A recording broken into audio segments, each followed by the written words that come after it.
2017 is indeed a very special year in Canada as we commemorate our sesquicentennial. We are all celebrating together 150 years of growing and building this country. This country, I like to say, that was born, a nation born mainly of conversation, not confrontation.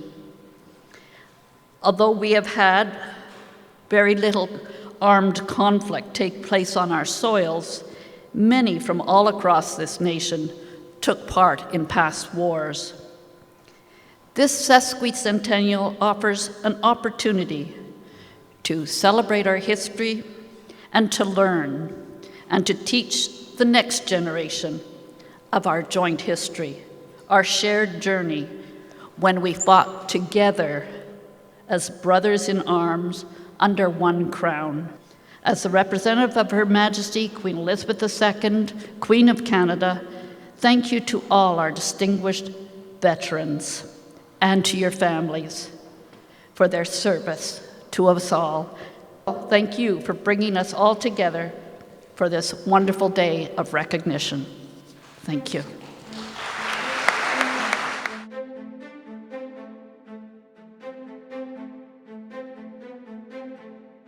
I'm here to talk about the contribution of the Sikh to the empire, which really brings me into it because I grew up with this stuff. And when I was looking at these images today, I felt a very powerful sense of being at home, because I was raised for the first few years by my grandfather, who had been born in the hill stations, I believe it was Simla, the son of a soldier, joined the British Army as a boy, younger than many of you.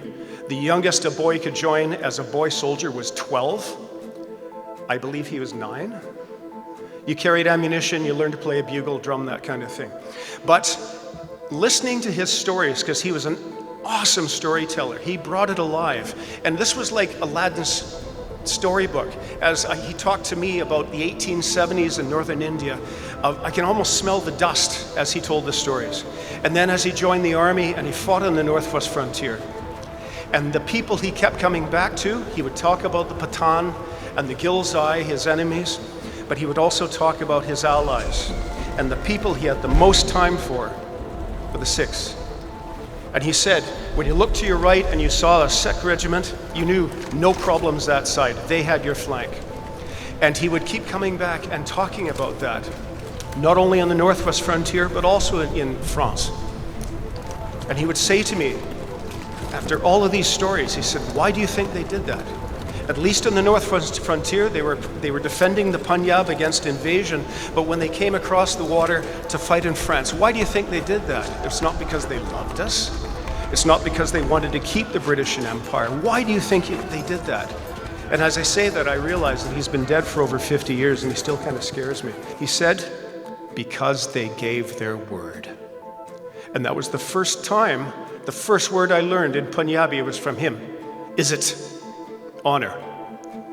And it went on from there as he continued to tell the stories. And the story he left with me was a story that had been passed down through the family from his father's or possibly his grandfather's generation, because his family had been pretty much in India since the 1700s, of an officer in a Sikh regiment who was killed in action, probably on the northwest frontier. And he had left instructions in his will that rather than be given Christian burial, that he was to go onto the burning ghat and to be cremated, as would his soldiers, and his ashes to be put into the nearest running water. And this caused an outcry at the time, because this is not what a Christian did. But I've been told, and though I haven't seen it myself, that there is a memorial plaque for him in the church of the village where his family came from, of a lieutenant of a Sikh regiment, and across the bottom in Gurmukhi, Mera Sowa Denjine, I will never leave my soldiers. And that's what I grew up with. And I'm proud of that. And thank you, grandfather, and thank you, Bhai Band, because it pretty much made my career to be that sort of officer that deserved to have that sort of soldiers. Canada has certainly got some black marks in our history. We've made some grave errors. There have been injustices.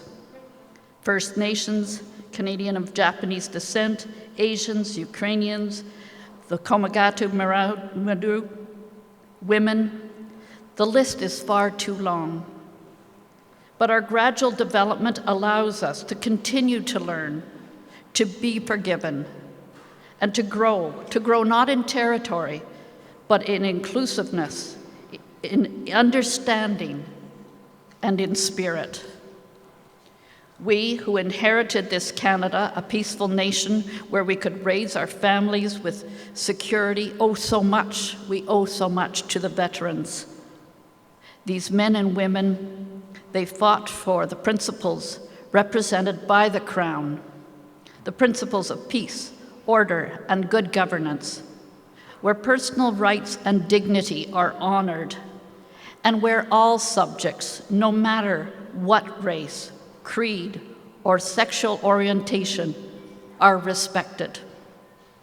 As I tour 150 schools during our sesquicentennial, I tell students that healthy communities must be based on a foundation of what I call my 3 R's: respect, relationship, and responsibility, because I believe we must all have respectful relationships with one another, and most importantly, with the land that supports us, and that we have a responsibility to leave our school, our town, our province, and our nation in as good or better condition for all those who follow. These are the values we must uphold, because to do less would be to betray those who gave their lives on those distant battlegrounds so that we may enjoy these freedoms. So I'm going to share with you the Komagata Maru story in how I see it. So when they came here, they were pushed away. One of the regiments is one of the regiments that I commanded, and pushed the Komagata Maru to force them to leave. And then I didn't realize that. It was only later on that when I actually became the commanding officer, just by chance, on the 100th anniversary of that one of the regiments that would push them away, a Sikh, would be commanding that very regiment. And that really kind of hit home for me. I'll be honest with you, I don't think it hit home for many other people. And it reminded me of what that was. And I'll give you an example. So I know the history of my regiment too. So imagine, and we know that there were veterans on the Komagata Maru. We know that from the sash that they had. I think we think it was a cavalry sash. So imagine when soldiers in uniform pushed them away. At that time, all the soldiers were British. So when they came, and wonder what they were thinking. Were they trying to say in Punjabi, hey, we're one of you, we fought together? But no one listened. They were pushed away. And only a month later, World War I was called. By the time Canadians at the time got there, the Sikhs were already fighting. We talk about the Second Battle of Ypres. What about the first? And the history before that, the seizure of the port of Calais, and the history goes on. So imagine what I call them my soldiers because I, as a former commanding officer, still consider the soldiers of the British Columbia Regiment my own.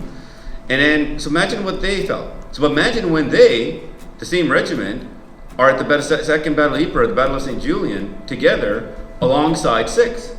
Did they at that time think, were they some of those same people who pushed them out? I mean, it wasn't their fault, it was the government at that time.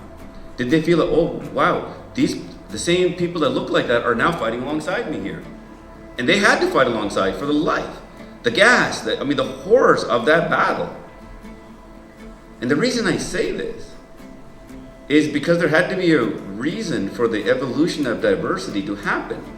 Because the regiment that I commanded has been accepting diversity far before I even joined. So was that the pivotal time for our regiment to realize, no, we got to think differently? I think it was. I don't know what they were going through, but that's the power of that story. But the story has to be told. Sikhs were joining the military even before me, were dealing with issues. Even when I joined, there were issues. Why? Even with all that sacrifice. This is Canadian history. Because Canadian history at that time was part of the British at that time. I always wonder about this.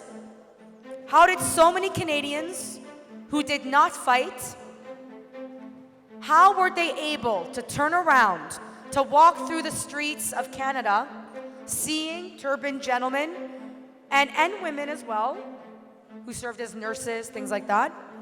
How were they able to walk down the street, go to school together, work together, and turn towards a veteran that literally saved our butts in World War I and World War II, and tell them, you don't get the right to vote? How is that possible?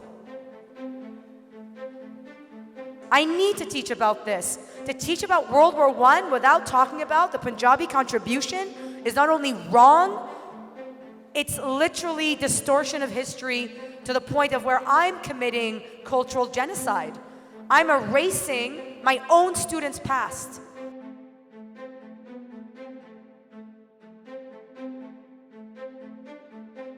By saying, oh yeah, let's talk about Somme, let's talk about Flanders Field, and not getting into the actual people that fought.